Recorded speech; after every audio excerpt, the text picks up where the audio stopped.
Galing yung oras. Okay, one. Okay.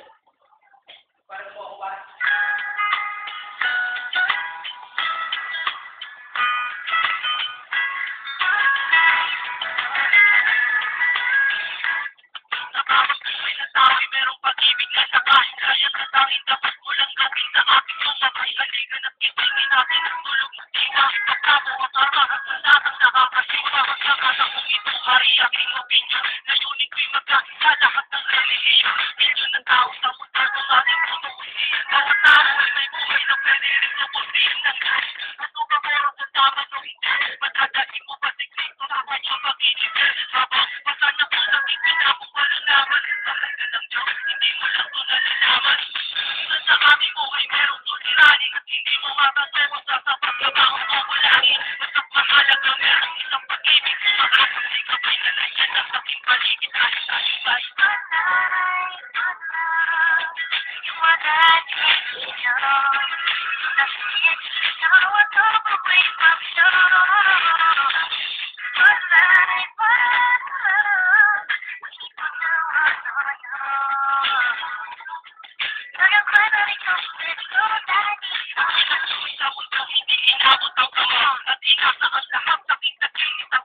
Ang mayakap siya sa kalamatan, gusto kong patalan. Hindi hinahamad sa kinakala ang pangano ulit. Ako ay naligaw kay haba na ng tungal. Ito't may kakausapin niya kung mata ko'y natungal. Pinili kong daan, iba sa karaniwang bata. Impernong itinuring, mas matindi pa yata. Sumabayama at pangako para dito. Hindi nga makakamtan mo na sa bulsa mo ay dito. Di mo dinalaman ng maibigan. Wala kang pera, walang tapat na kaibigan. Nasasap ka lang, inabot na patulad pa sa'yo. Dapat maging sa'yo'y hindi naman nagkalayo. Siguro mapareho na tayo ng naranasan. Tuloy pa rin ito, ilang beses na punasan tayo. Pero ba?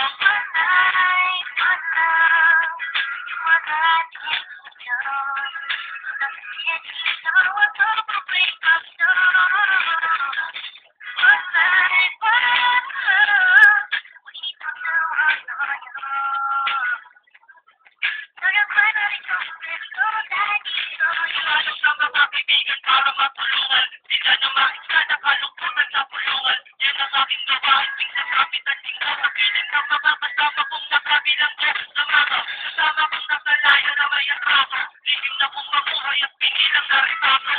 At isang pilang ng papel na nilang bukod sa talanang panila kung ang galit biglang mabuhos at kapit na nun. Pag sinabing Muslim ay mataba, pag sinabing tagapapis mapupulang ang patarang. Pag sinabing saray, walang araw kung pumatay. At pag sinabing Pilipino, walipin habang buhay. Ako ay Pilipino, isa rin sa kinakatunan mo ko lang sino ba yung tinatawag nilang Diyos. Siya ba yung nakasama mo sa madilim na iskinita? Sinabi ko sa may liwanag kahit di mo siya nakita.